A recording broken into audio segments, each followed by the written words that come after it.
Look, ethics is one area where you can display courage. We are being shrunk, right? The ability to be courageous in our society is gone down to nothing. You know what I mean? Physical courage, forget about it, because that's assault. My friend, a 58-year-old female veterinarian with multiple sclerosis, was arrested for assault, allegedly because she threatened her technician, and taken off in handcuffs. Handcuffs. What the hell kind of society have we become? You know?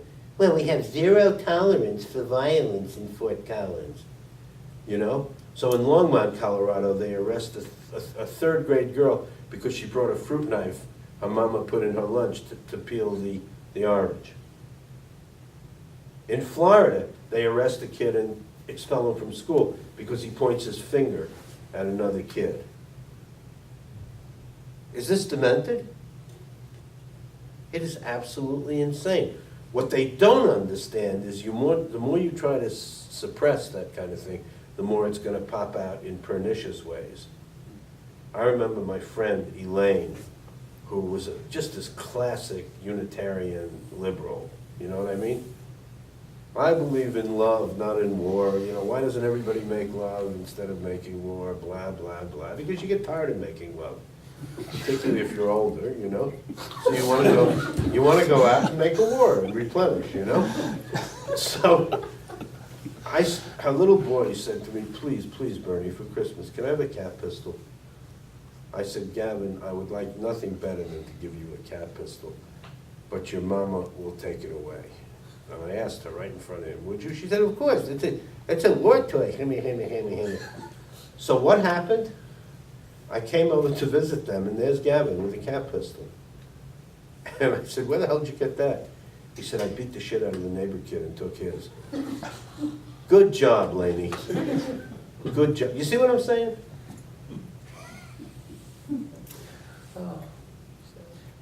I got another question. What's your thoughts on feeding animal byproducts? We were just talking about this in my class today. Meat to herbivores. No good. Why? Because it violates their telos is the short answer. And the long answer is because it brings the wrath of God down on us. I mean, if we hadn't done that, there would have been no BSE. But, okay, so then you assume that the BSE was caused by that? That's widely assumed. No, the assumption is that we propagated it by feeding that it was already there.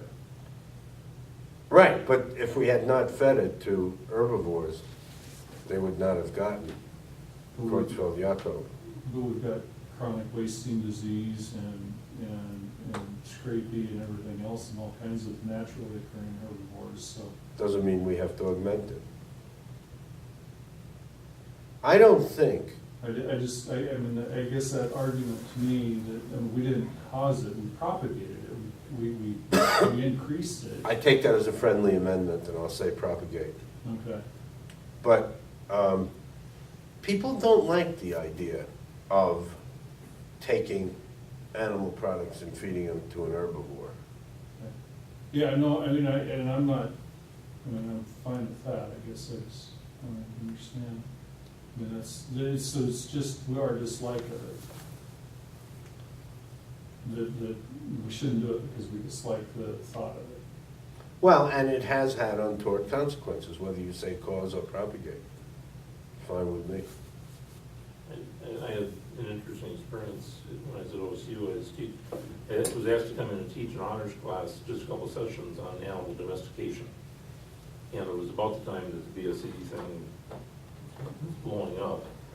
And so I had a bunch of students that were not ag students, and they also had animal science in front of them. They didn't know that such a thing existed. And so they were curious about this. And the sense I got after I listened to them for a while was that the mental picture that they had was a dead cow laying in the pasture and the other's going out and taking a bite out of it. Okay, that was the picture that they saw in their mind. And so when I came back for class the next day, I brought a little jar of bone meal. I said, here, this is what we're talking about. And it changed their thinking about it. They said, well, I guess I won't quit eating cheeseburgers. You know, just seeing the bone meal and having it something to replace that picture of the dead cow. But I think that's, the picture of the dead cow is what people generally That's what I'm think saying, of. yeah. I mean, look, all right, let's see, I've pissed off half of you, but let's get half of the other half.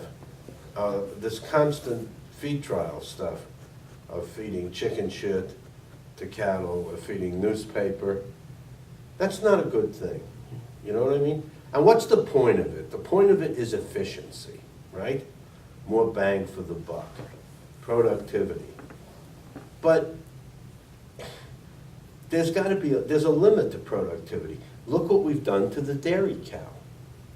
And by the way, look what we've done to the industry. Get a dairy expert in here and ask him to do a talk on how irrational the dairy industry is. These guys fight to produce cows that produce more and more milk, and actually they lose money. You know? So, I mean, I think the important point that animal science has missed, at least some people, is that it's not how much you produce, it's how much you profit. You know? And sometimes you can profit much, much, much more without mass production. I mean, if I were going into agriculture, I'd like to raise the $100 a pound mushrooms, where I'm not raising tons of it by confinement. I got pigs out there in my backyard rooting out the chanterelles or whatever the hell they are. You see? Why is it your job to make everything cheap? Okay, I graduated college in '64. How much did I pay for a Hershey bar in '64? 5 cents. 5 cents. That's right. So you're about my age, right? Well, not quite, but. Give it. Thanks. If you graduated in '74, within 11, 64, within 11 years, yes. Okay. What's 11 years in the face of 80? 5 cents. What's the price of a Hershey bar now? $1.25. That's right. Now, look at chicken parts. Or a whole chicken. That's not gone up anywhere near as much. Now, what's magic about that? The answer is it's on the backs of the animals. It's out of the animal's hide. And in the full sense of the sentence I'm about to utter, that's not fair. I mean, fairness has to enter into this somewhere, you know? And I wouldn't be sitting here trying to convince Larry Pope of that. On the one hand. On the other hand, I've met CEOs. In fact, Chad Gregory, who's head of the, he replaced Gene Gregory as head of the United Egg Producers. He would follow around the Pew Commission. That's where he got corrupted. And he would sit there at lunch with us unofficially and say things like, do you think I don't want to see the chickens running around in a barnyard? He said, these cages are ugly. They're so ugly, they're wrong.